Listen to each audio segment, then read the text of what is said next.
Welcome to our webinar on Spotlight. My name is John Sosa, CEO and co-founder here at MIPAR. Spotlight really is exciting new technology that has revolutionized what we're able to do with customized computer vision, and we're eager to show you today what it's all about. Most of today's applications are going to be materials focused, but we have successfully used Spotlight on all kinds of life science, industrial manufacturing, and even aerial imaging applications. So since Spotlight is all about enhancing automated feature detection, the webinar is going to focus on the detection side of MIPAR today. But those familiar know that MIPAR can conduct a wide array of measurements on its detected features.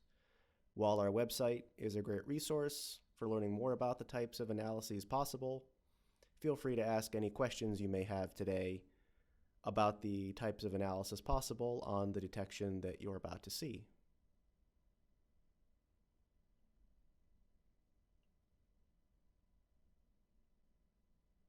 So let's take a look at the agenda for today. I'll first introduce MIPAR for those unfamiliar. Then we'll get into the specific challenges that Spotlight was designed to address, what it is and what it does. Then I'll really showcase Spotlight's capabilities and best practices on a number of historically challenging applications. After that, I'll get into answers to a number of our most commonly asked questions, discuss how you can get access to Spotlight, and then we'll get into our Q&A period.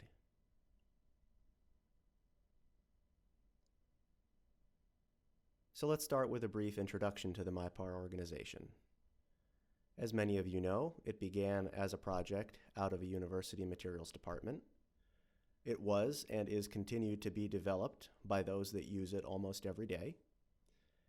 We spun out in 2017 and have spent the last 7 years growing into hundreds of schools and companies worldwide. We're very proud to work with clients large and small, and we appreciate those that gave permission to share our partnership today. So here at MIPAR, our development is very much problem-driven. So what were the problems that we were trying to solve with this technology? Well, we've really identified three main problem areas that our users and community members have told us they would love to see addressed in order to make fully automated solutions more acceptable and more easily adopted, especially in industrial and production environments. For one, while the introduction of deep learning did make considerable progress in making complex automation accessible even to those without an image analysis background, we have asked ourselves, what can we do to make this learning curve even easier? Next to this image, you see a recipe. These are what we call our algorithms or solutions in MIPAR. And we've asked ourselves, what could we do to shrink a recipe like this for grain analysis, for example, down to just a few steps that anyone can build, while at the same time making the solutions more robust? Second, even with the advanced tools we offer today, there are still plenty of cases where challenging feature boundaries are hard to capture accurately everywhere, while at the same time doing a good job in the rest of the image and not sacrificing certain areas for others. So in this example, we see a zoomed in case where in the rest of the image, the particles are found accurately, but in these troublesome spots, there are still sacrifices being made. And finally, can we do all of this while at the same time approaching universal solutions, one where the solutions will work and then continue to work on similar problems, even if their conditions or image content changes? So what is Spotlight? And then we'll get into, has it addressed these challenges? So Spotlight is, in a phrase, a groundbreaking generalized artificial intelligence software. One that enables systems to see objects very much as humans do, of all kinds, whether simple or complex, even and especially on those it's never been specifically trained to see. Now, the most important part is how we've integrated this technology in with the rest of the platform. So it's been integrated in the form of two tools. The first is our automated tool, available in the image processor, named Spotlight itself. And we've seen this work remarkably well on all kinds of applications, many of which you'll see today in the demos. The second is an intelligent drawing tool named Snap. And it's available anywhere there are other drawing tools in the software, so included in the manual edit tool in the image processor and the session processor app, both for mass editing and for deep learning annotation prior to training. So here we see it working, and in point mode, you hover objects and it sees them. Click to select. In box mode, click and drag around the feature to recognize it, release to select. We'll show a few uses for this tool as we get into the demos. Now, Spotlight is prompt-based, and there are two methods available. You can think of this as telling Spotlight where to look in the image. So our two types begin with a basic grid. Basic grid would be a simple look everywhere kind of approach. Second are custom seeds, which allows you to more specifically target Spotlight to certain areas within the image by feeding it pre-selections of features identified from the rest of MIPAR's powerful library. And when it comes to these custom seeds, we've really seen two types being used. You've got basic seeds, which just come from some very simple image processing functions like filtering and thresholding. And then you've got deep learning seeds, where AI effectively feeds AI, and rough selections of features can come from a trained model, and then those selections can be fed to Spotlight for the final selection. So if we expand out some of the UI here, you can get a look at how these two types of prompts are chosen and set up. In grid mode, with the switch in the grid position, you can control the grid density.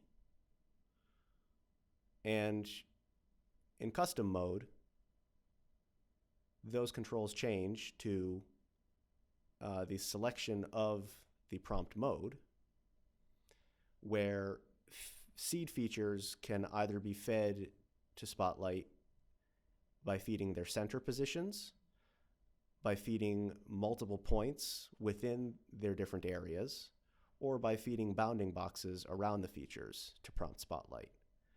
We'll see examples of at least two of these today. Now, there are some other settings as well that can be adjusted. We'll get into those during the demonstrations.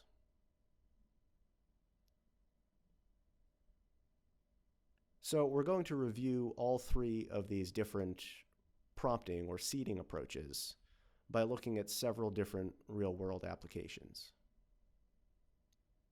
The grid approach is well suited to contiguous features like grains, and will show a simple setup that honestly has worked for just about any grain structure we've thrown at it.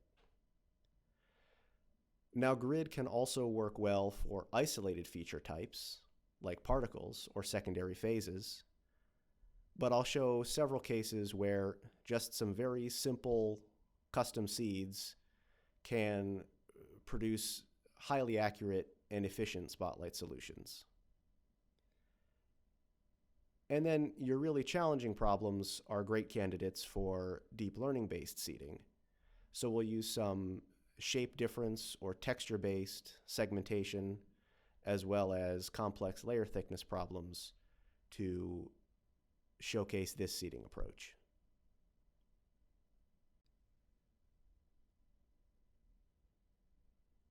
Let's start out with a simple grid. You're going to see how across all of these different cases, a single, simple solution can be built and deployed in just a few seconds. let's get into the demo. So we're not going to start with an exceedingly easy problem. This isn't going to be just a simple grains application that demos well. This is a real application that represents a lot of the challenges our users often see. We've got a rough surface here.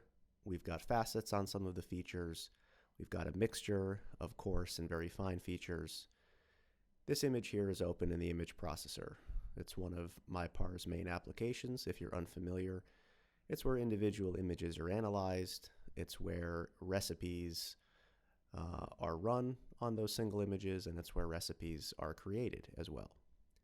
So I'm going to start just by running the already created Spotlight-based recipe, and then we'll get into exactly how it was made.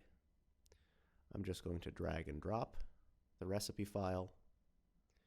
It's going to run through the Spotlight portion here, and then complete the solution with a few additional steps. You'll see in a bit that this exact same solution works on all of our grain type microstructures we're going to show today. So let's clear this out and get into how it was made. Okay, so the image is opened up. Let's go right into Spotlight and do nothing else. Here we see the simplest deployment, grid mode. There are no other options because there are no seeds stored in any memory steps. So all we have is grid mode. Performance is the next settings area. You can switch between the fast mode, which uses a lighter weight model, and the accurate, more resource-intensive model. And you can switch between running on the CPU or GPU if you have an NVIDIA GPU. You'll notice if you're on CPU mode and accurate, it will warn you it's going to be very slow, especially for the accurate performance mode.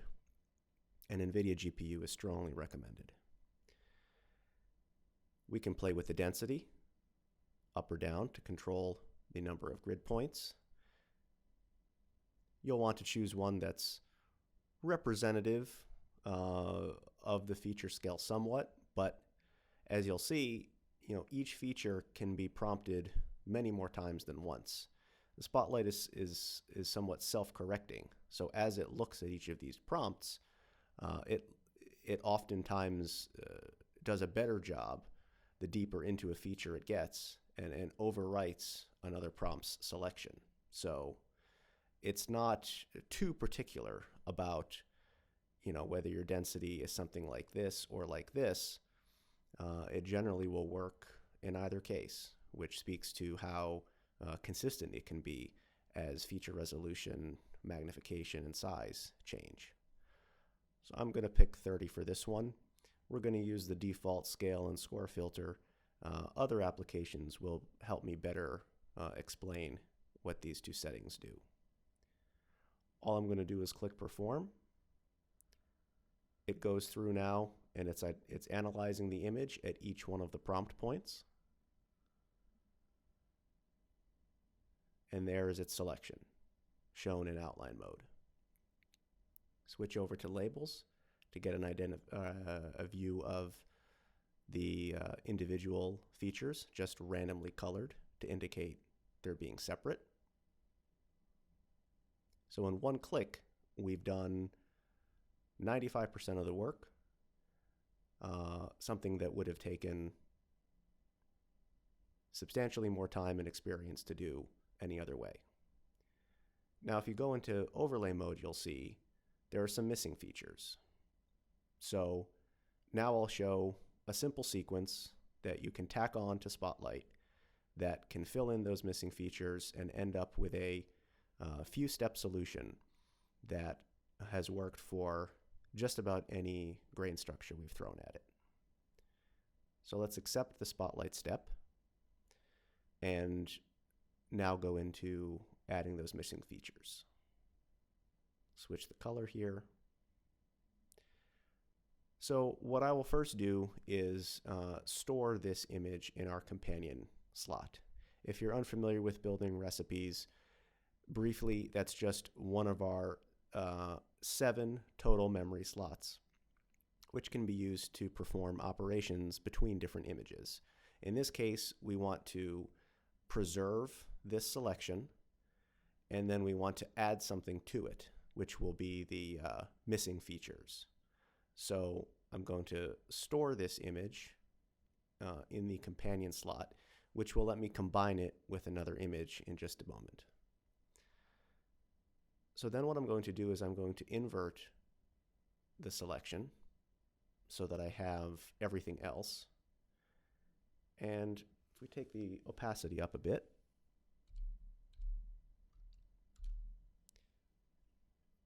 what we then do is we'll just shrink all of these red regions down so that we disconnect from this network and get the actual isolated missing grains. So we'll just go with a simple erosion of a couple of pixels. And the only other thing I'm going to do is just add a little filter to make sure that no large interconnected networks get treated as missing features at this point. A good way to do that is with our cleanup features tool, which lets you filter features on the basis of all kinds of size and shape measurements. All of these features, I believe, I want to treat as missing grains to fill in.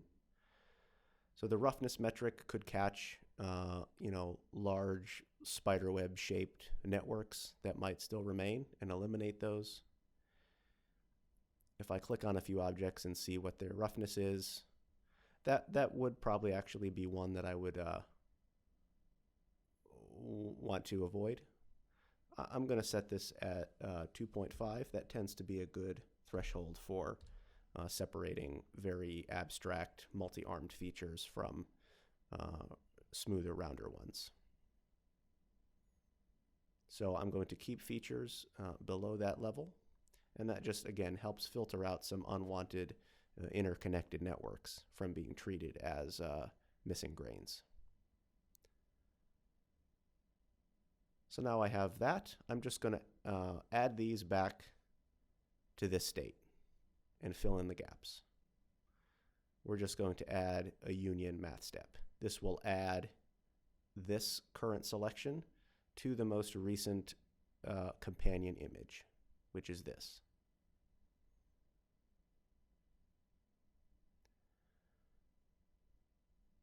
Next, I'm going to add a separate features step for good measure to make sure that any undesired connections between features get removed. That's done up here. A level of 3 consistently works fairly well.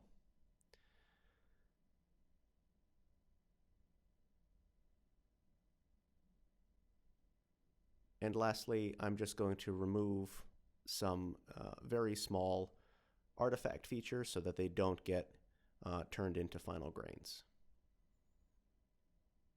Just going to eliminate features under 20 pixels.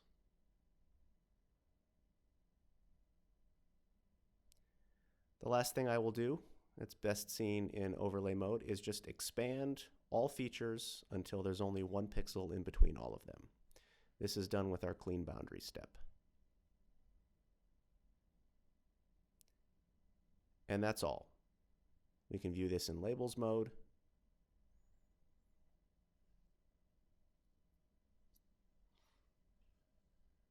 And if we review what was done, we ran Spotlight, which found most of the features. Then we filled in the missing gaps, made sure everything was fully separated, and then expanded everything out. So a quite simple sequence with Spotlight doing the majority of the work, arriving at a grain solution that is incredibly robust. Now, you may have noticed a couple of issues here. Once I added the separate feature step, it created some false separations. Now, this is very easily avoided with one additional adjustment to a setting here, which would tell the software, don't make such large cuts, limit your cuts to very small ones. Just around the edges of the grains where there might be 2 to 4 pixel unwanted connections to surrounding features. But in the interest of making this as unspecific as possible, I've left these in. And it also allows me to show you the snap tool as a potential way to ever fix occasional unwanted breaks like this. So if I simply were to bring up my manual edit tool here, let me switch to outline so we can see it better. You notice there's a new tool up here in the redesigned manual edit interface. And this is the snap tool.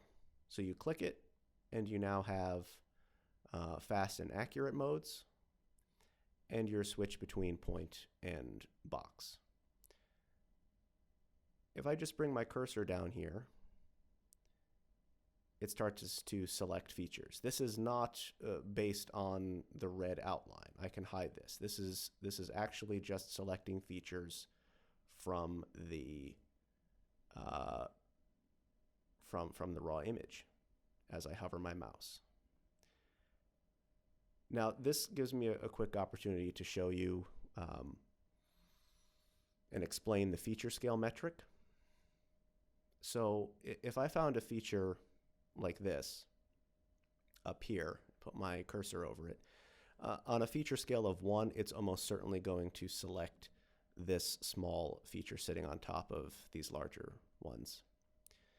If I were to go to a 2, or especially a 3, it's now not going to see that small feature. So what's really going on here? So I like to use this analogy of if you were trying to point at say a window on the door of a truck, and all you were doing is pointing at that window. How might someone know what object you're actually pointing at? Well, with Spotlight, if your feature scale was 1, Spotlight would assume you're pointing at the window. If your feature scale was 2, it will think you're pointing at the door, which contains the window. And if your feature scale was 3, it would likely think you're pointing at the entire truck. So it really is just a setting that controls the resolution of feature that Spotlight is going to think you're pointing at with an ambiguous prompt like a single point.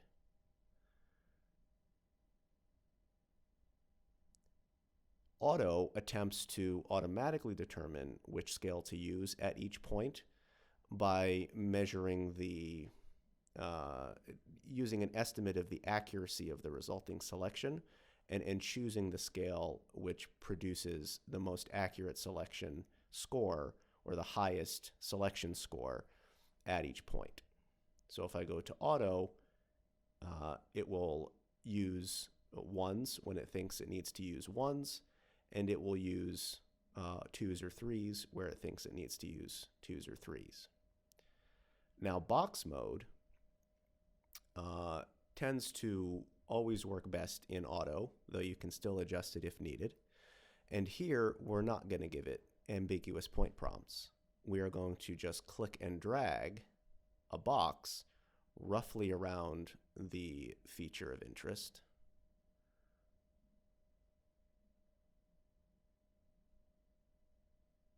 And have it see it. You notice your selection doesn't have to be perfect. You can even just be partially going across the feature, and it tries to figure out what you're trying to select. So one possible application of a tool like this, let me just re-bring up this window, would be to take a selection like this,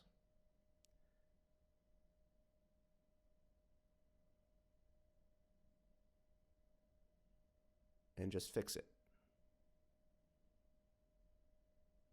Now again, these artifacts can be very easily avoided just by controlling the allowable cut distance of that separate feature step, but it gave me an opportunity to show a possible use for snap, just rapid correction. To explain what I mean by a simple adjustment, if you only allowed your cut lengths to, say, be no bigger than 20 pixels, that would work great for this type of grain structure, and you would ensure still with separate features that your small connections that you don't want are being cut to ensure perfectly separated features while avoiding those artificial cuts.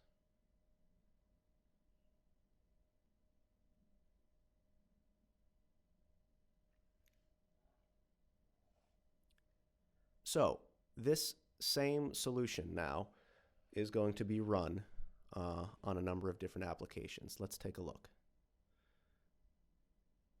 I'll clear this out. Let me bring in an entirely different grain structure. And I will run the same recipe. Spotlight does its inspection with the grid, identifies the grains. Take a look at something else you can do when setting up your Spotlight. So again, here's my grid points. I told it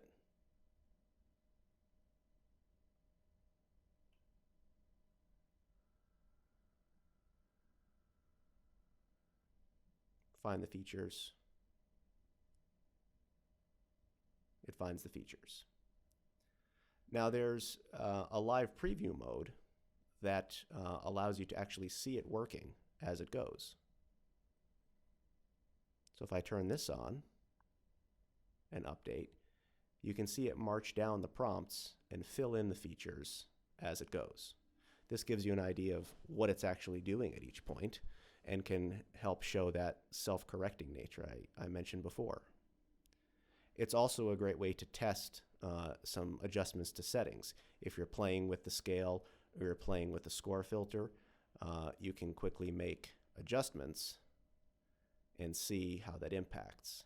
So to explain what score filter is, remember how I mentioned with the auto mode, it's making a score of the selections that it's trying to make at each 1, 2, and 3, and then automatically choosing the one with the highest.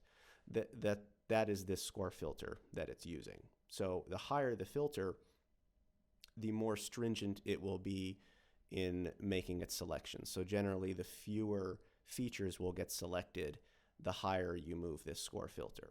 So if I take this all the way up to 95 and update, as it marches through, you'll see some features not get selected because their particular selection score was below 95 in this case. Go back down, and now you'll see more features get selected. So adjusting this score filter can just help target the types of features that Spotlight sees. It can be very useful if you're trying to select particles in a matrix or precipitates in a matrix. Adjusting that score filter can help ignore the background while only finding the secondary features. For grain applications, it's much less important of a setting, and generally just about any filter above 50 to 90 will do a good job. So the same solution worked well for this grain structure. Let me just drag in an entirely different one and reload the exact same solution.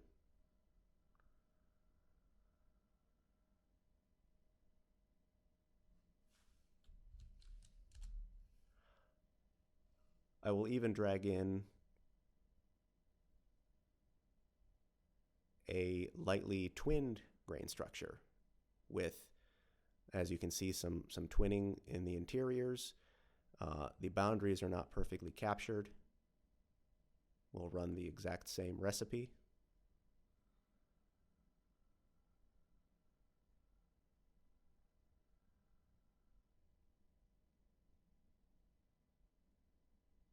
And get great results.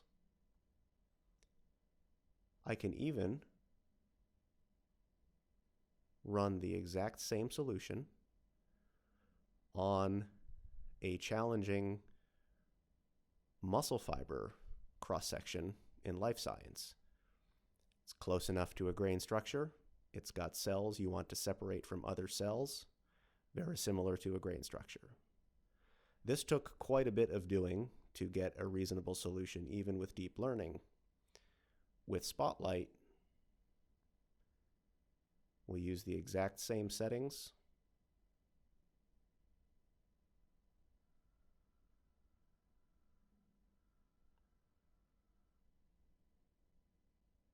And it's done. The actual recipe, the same solution as just worked for those other grain structures.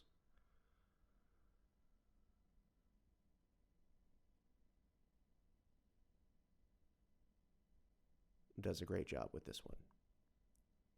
So, a quite simple grain solution that is very robust. So there we've seen how powerful even a simple grid prompt can be. Getting as close to universal one-size-fits-all grain solutions as I've ever seen, regardless of magnification, resolution, or even grain appearance, even having the same solution work for materials grains as muscle fibers in life science.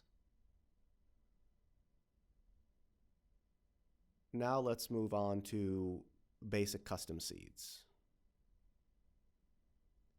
Here we'll look at applications that are well suited for some simple pre-selection for targeting Spotlight. First, I want to show that there can be isolated secondary feature type problems which work very well with a simple grid setup. Something as challenging as this. As an example, here is the non-Spotlight based solution, which ships as a template with the current version of the software. If I run this, you'll see, I believe, what was a 38-step recipe to aim to find these textured particles, which are, in many cases, a similar color to the background.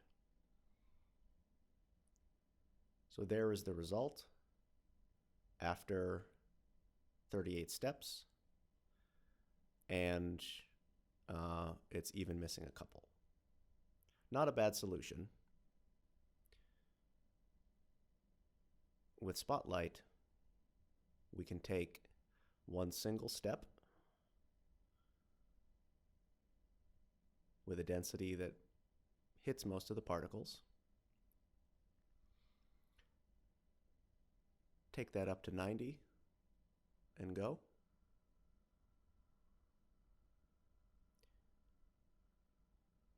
And it will capture all of the features and ignore the background. Here is an example of that score filter being more important for secondary feature selection like this. If it was down too low, it can start to find some background areas. Take it up, and it will only hit the features. So, a single step with a simple grid to replace 38 steps. Now, let's take a look at some of the other particle applications I mentioned and show how some simple targeting can speed it up and make it even more effective. Here's a case of particles in a nickel-based superalloy where a grid could work, but like I said, we can make the solution much more efficient just by giving it a little bit of help. So these particles are a little bit darker than the background, at least along some of the edges. So all we're going to do is select a little bit of that darkness and use it to seed spotlight. All we have to do is take some step that can select a little bit of darkness. We're not trying to select the whole particles. It doesn't really matter how much we select. We're just selecting a little bit of the edges. Something like that. I'll get rid of all of the small features, like all of these single pixels over here, some of these smaller features. Let's go into reject features and just come down here and pick one of these.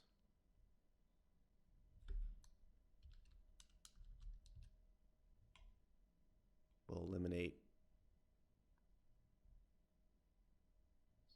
features in that realm. And we're just going to now keep this partial edge selection to seed spotlight. We just put it into a memory slot. It could be any memory slot. It could be companion, either of these memory 1 through 6. It doesn't matter. And then we go right into spotlight. It's going to work on the original image. And you see it's automatically put us into custom mode because we have a memory image set with features.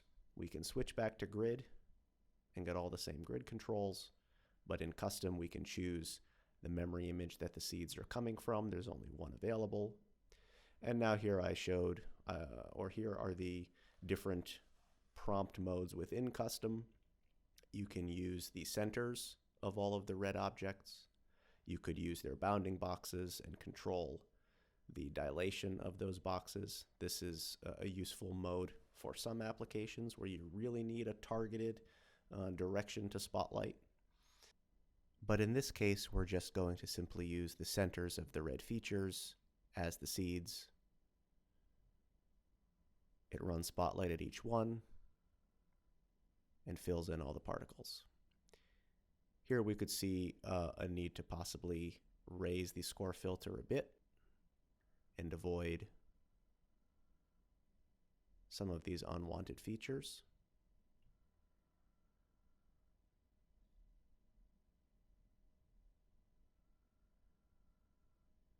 And now that's dialed in. So we've simply selected a bit of the dark edges and spotlight did the rest. We avoided having to prompt inside of all of this unwanted matrix, so we now have a very efficient and accurate solution in 4 steps.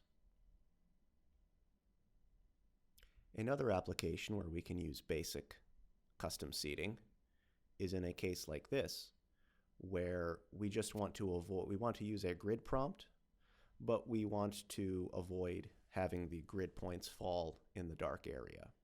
It might get confused and think this should be a selected feature, so let's tell it, just don't worry about the dark areas and regular grid everywhere else. To do something like this, we can make a simple recipe starting with a blank image and then add a grid step here. I'm just going to use a grid density here of, or a grid step size of 15 by 15. Because of the self-correcting nature of Spotlight, really a variety of step sizes will work just fine.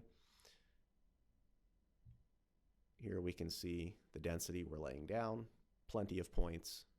And now I'm just going to eliminate ones that fall in the dark background. So I'll store this in my companion slot, bring up my original image, select a pretty aggressive threshold, make sure I don't have any of the dark area. I don't have all of my features, but it doesn't matter. We're just prompting within them. So we're just going to now keep grid points that fall inside of this red selection.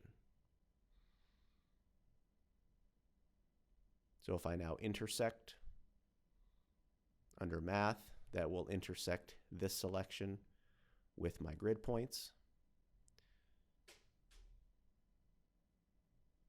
And I've now kept only my grid points that fall outside of my dark region.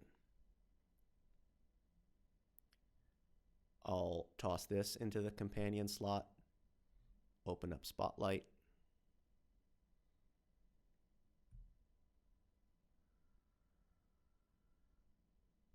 and have it find all of my individual irregular particles, well separated. Again, you could compare this solution to the non-spotlight solution included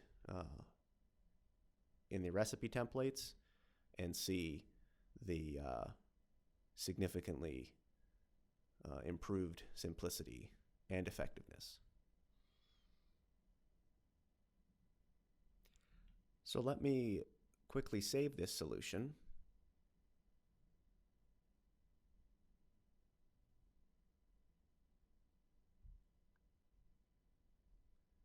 And run it right on a different particle image.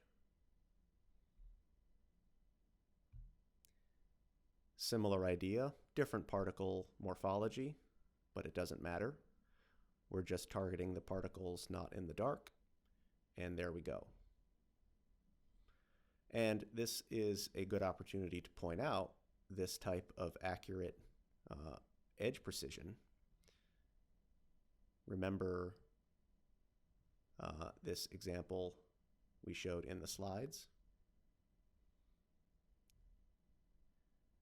Here, not only do we have a more simplified, robust particle solution than would be possible without Spotlight, but it also improves our overall edge precision and accuracy. Again, the very same solution that works for an entirely different particle type.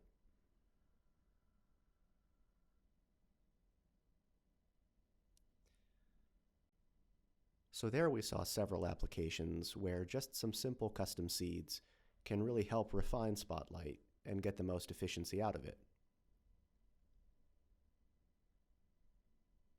Now we'll look at how deep learning models could be used to generate those seeds for some of the really tough problems. We'll first look at some texture-based segmentation in titanium using seeds pulled from a prior trained deep learning model. I'll demo the snap tool here since it can be instrumental in quickly and accurately annotating for the model training. But I will then specifically show snap's use for layer selection in order to train a deep learning model to seed a challenging layer such as this one. Let's get into this demo. We'll start with this texture-based segmentation in titanium. These are globular alpha particles in Ti-64 taken under an optical microscope. I'll just drag and run the Spotlight solution to identify only those rounder particles from everything else. So this was one where we had already trained a deep learning model to identify the globular alpha or equiaxed alpha areas, and then we used the result of that deep learning model to seed Spotlight. Let me show briefly how it was done, and then I'll show how the snap tool could be very useful for training this model in the first place. So I'm going to drag in the model that was trained. This will open the Apply Model tool and show the result of applying this deep learning model. This highlights the areas where it thinks the rounder particles are likely to be. So we'll accept the run of that model. Then I'm going to select the brightest areas as high confidence areas that they're likely to contain the equiaxed alpha. Again, because of the versatility of Spotlight, there's not really need to be too particular about where to stop, something around there. Then I'm just going to carve everything up into multiple features so that we have plenty of prompts. I'm just going to use a high strength separation.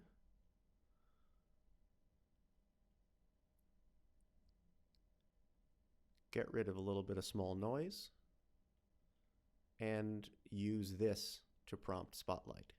So this again has come from a deep learning model's prediction of where roughly these rounder particles are likely to be.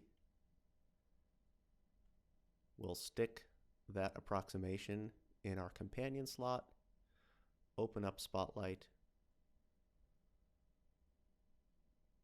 and run it with default settings. And now it takes those approximate seed points and refines them into our full selection. We could add another noise rejection, to get rid of features like that if we'd like.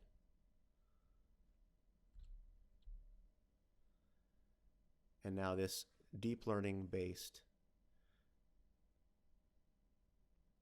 prompted Spotlight solution is complete, where effectively AI has been used to prompt a different class of AI. Now let me open up the AI session processor and show how Snap can help rapidly annotate features to create such a model. This is the environment where deep learning models can be traced and trained. I'm just going to add a reference image here and make our first layer to trace into. Let me also make a background layer that I can also trace into. And now, rather than having to use something like a freehand tool to painstakingly go around each of these features for the purpose of annotation,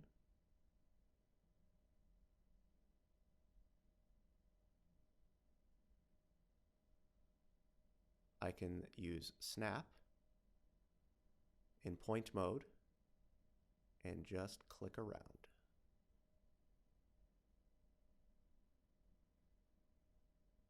Select several equiaxed features, go to the background, select some of that, switch up your feature scale if you need to.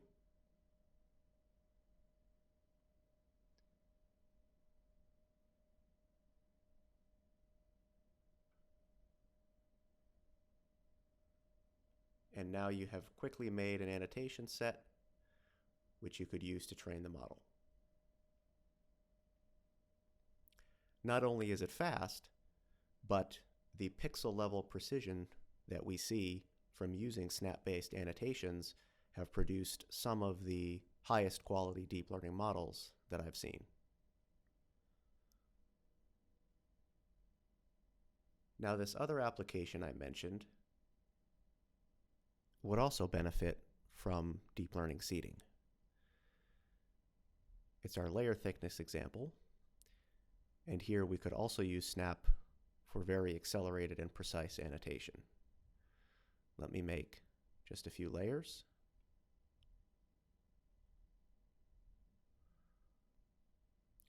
And use Snap to annotate.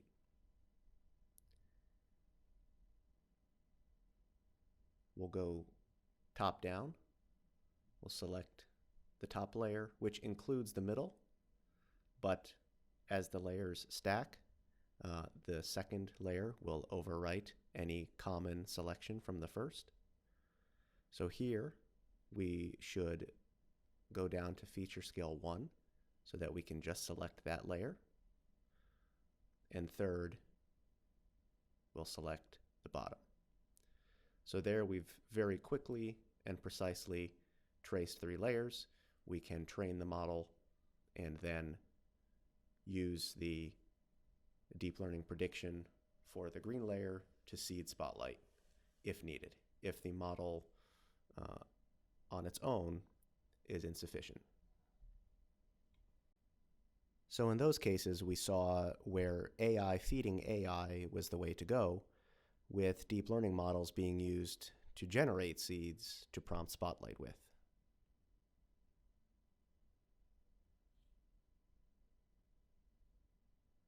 And that represents just a few of the real-world applications that Spotlight has been successful at rapidly generating powerful and highly robust solutions.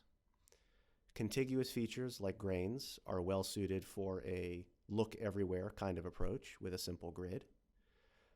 More isolated features can do well with a grid with the right score filter setting, but targeting those prompts more efficiently with just some basic seeding can really help optimize the speed and accuracy of these solutions. And the really challenging applications are great candidates for deep learning selected seeds where AI prompts AI. So if we go back to our top problems, which we were trying to address, let's see how we did. Well, even more effective solutions can now be made in a fraction of the time and recipe length with little experience required to build some very powerful automation. These same solutions now do an even better job at precisely and accurately selecting challenging and especially ambiguous boundaries consistently across the image. And impressively, we're now seeing solutions with all of these traits really work well consistently across all kinds of image and content variation. So Spotlight has addressed the learning curve problem by offering now what we can really deem turnkey solutions that actually work on real problems without requiring any specific model training in many cases. It's the best edge detector we've ever seen and really offers superb boundary selection for all types of features. And while reducing recipe length and simplifying the process for creation, it's led to some of the most robust, universal solutions we've seen, able to handle changes in feature size, resolution, and imaging conditions.